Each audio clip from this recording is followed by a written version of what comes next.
But it's funny. The whole picture. We had a guy write us on the podcast that was talking about basically like a songbird program for conservation. He had entered in Pennsylvania, and he said, "Listen, when I bought my property, it was shit. Right? The habitat was trash.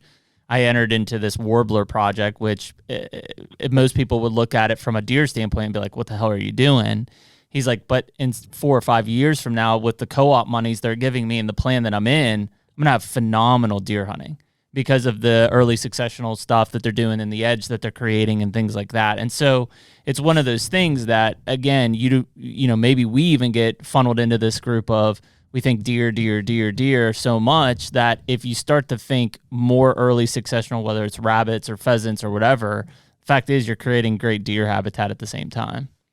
Oh yeah. And I think really, truly, because you can create pheasant habitat, you know, we have some projects just down the road. It's like 2 miles down the road from my house here.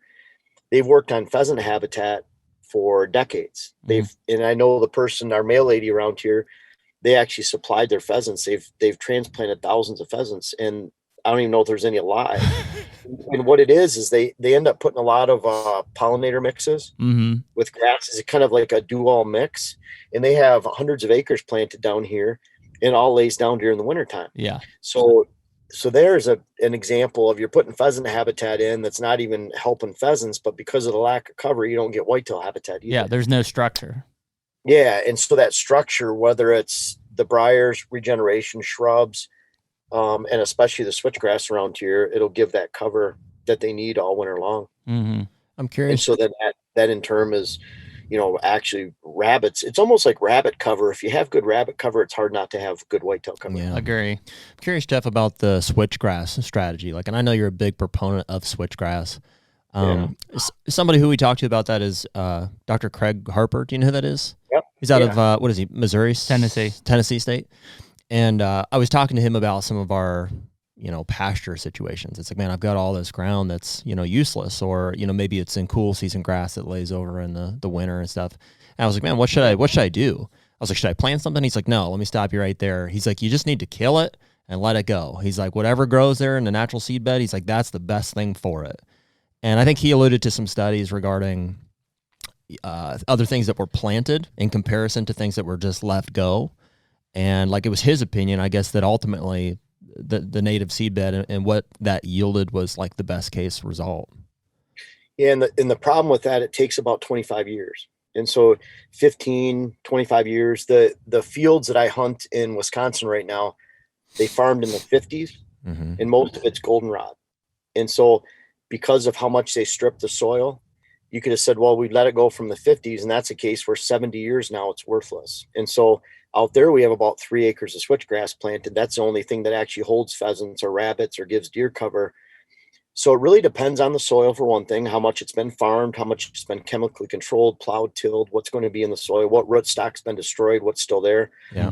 But then at the same time, you can take switchgrass like I did around here, and you could have 7-8 foot high switchgrass strips within 2 years. Yeah. We have 4 foot high. We have enough switchgrass by the end of a good growing summer. If you prepared your soil right, chemically controlled it, and it's weed free, we have enough switchgrass to actually house rabbits the end of the first year.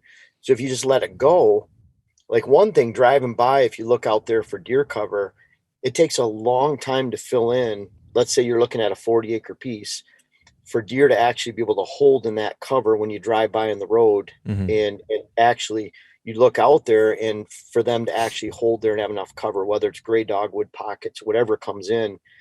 And if it just comes in ragweed and goldenrod and thistle, you don't have much. But when you put that switchgrass out there, like you take a 10-acre area and you put 5 acres in switchgrass, just pockets, you line the field in it. Now it doesn't really matter. Now that early successional growth that you allow to have come in there, you get your diversity, you get what's in the soil, but then you have the structure like Jeremy was talking about of the switchgrass. Without that structure of the switchgrass, it could be 25 years on average. In that case, in Wisconsin, we're working on 70 years where there's nothing out there except what we've planted in switchgrass and plots. And then in other cases, it might take 15, especially down south. where you could have faster growth or a longer growing season. So is there a way to like sample the seed bed to see like, hey, what is this going to look like in 5, 10 years? I think it's just time. Well, I mean, that's the unfortunate part about it is you're going to let it go fallow. Sure. Well, that's the short answer to Jeff's response there is time. If you want quick, quality cover quickly. And I think the next step in that conversation as well, switchgrass doesn't have any food, but I think I'm also aware of, Jeff, you like planting like small micro food plots throughout it. It's so critical because like the pollinator blends are putting in around here, they have some big blue stems, some switchgrass in it, some Indian grass, and they have lots of forbs and forages. And that's awesome because for the entire growing season, the critters have food. Sure. Mm-hmm. But when that is laying all down from December through March, every animal that's relating to that dies or they don't have cover. So the problem is like with all those mixes, a lot of the pheasant mixes, if you don't have solid pockets of some type of structure, it doesn't matter if it was red cedar, say like down in southern Indiana, you could have big blue stem Indian grass that would stay there all winter long because you don't have enough snow to cover it up and smash it down. Right. You have to have that structure. The more you mix food within that structure, the more you don't have that structure and cover. So the cover dilutes the structure. So in the case of a 10-acre field, you want 50% in solid cover. Whatever is like here would have to be switchgrass unless you're planting shrubs, but then the shrubs are going to take a long time to grow. Whether it's 10, 12 years. And I always encourage landowners too, think this isn't something that should take 10 years or 15 years. Think 3 years from now, because the average landowner owns their land for 5 years, 7 years. Everyone thinks we're going to have this until we die. This is where I'm going to hunt. Even my property here, I don't want to take 10 years. What if I have to sell it in 2 years? I want to enjoy it right now. Right. And so switchgrass gives me that option of right now, but you don't want to plant all switchgrass because like you said, then you don't have food. Sure. It's kind of, and people talk to me about, well, you want diversity. So plant different types of grass in one area. Well, if 80% of that grass lays down in the wintertime, then that 20% isn't enough to provide cover. And more grass isn't diversity, it's just more grass. And so I'm talking about diversity. Like I love like what they're talking about as far as letting what's there naturally grow. I like doing that, but then again, adding that 50% in switchgrass or 40% in switchgrass, where you have solid switchgrass cover, solid big blue stem down south, Indian grass, shrubs, whatever you can get. Maybe so you take a 40-acre area of red cedar, and someone will say, well, we need to remove all that red cedar, and then they're planting hardwood tubes of tubed hardwood. We'll leave out of that 40 acres of red cedar, leave 15 acres, and the 25 acres plant hardwoods, let it go to early successional growth. Now you have the best of everything because that cedar was your base structure, just like the switchgrass. And you're just carving out and removing the rest and spot spraying to make sure red cedar doesn't come into those 25 acres or those 20 acres. Now you have true diversity, plus you have the structure of cover that will actually hold deer. So it's kind of like that. Even going on property we were talking about in the woods, you want that hardwood regeneration. What I don't have here is conifer.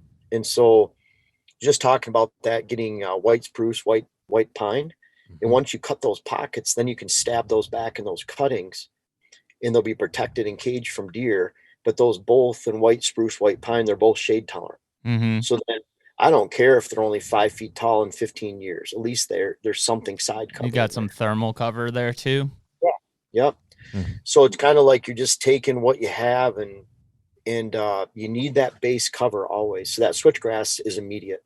It gives you, and it, like I said, it could be down south. It's more, they have some of the grass CRP mixes in Iowa, southern Iowa, Missouri, I'm sure down to Mississippi, Tennessee. Yep. They're standing beautifully.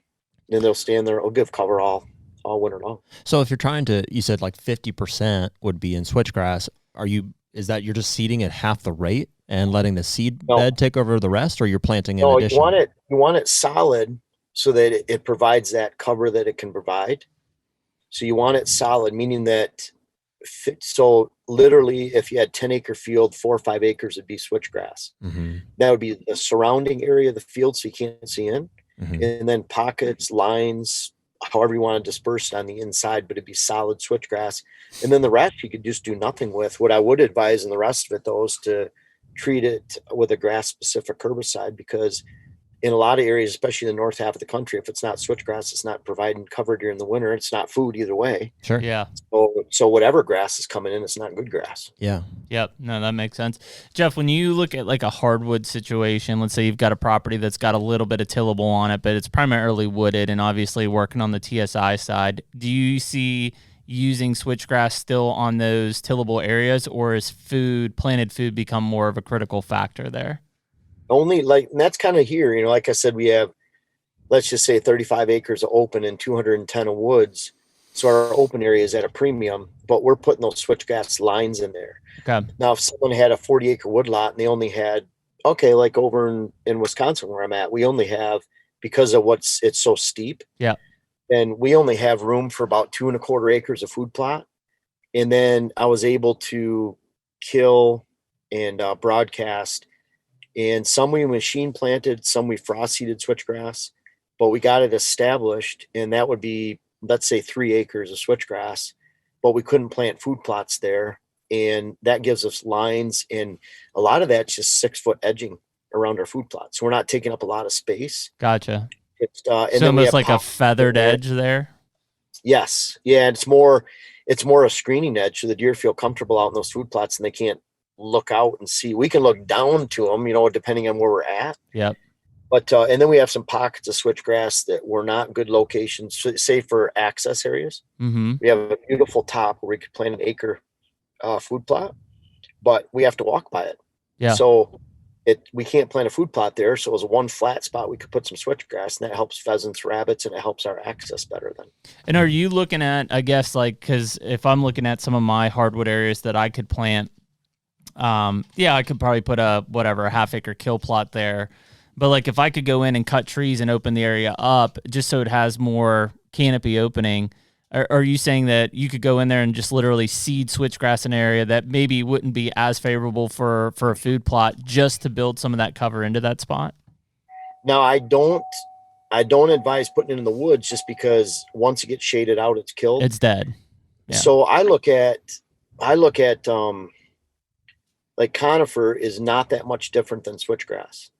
It just, you take the location they needed to grow. And so if you're making cuttings in the woods like I am here, I can't put switchgrass back there unless I get a dozer in there and literally remove all the trees and timber and the potential future shade. But I can stab conifers back in there, just seedlings like white pine or white spruce that's shade tolerant. And I can put those back in there, and that'll change the diversity of the woods in that location over the next 20 years. And then those conifers are always there.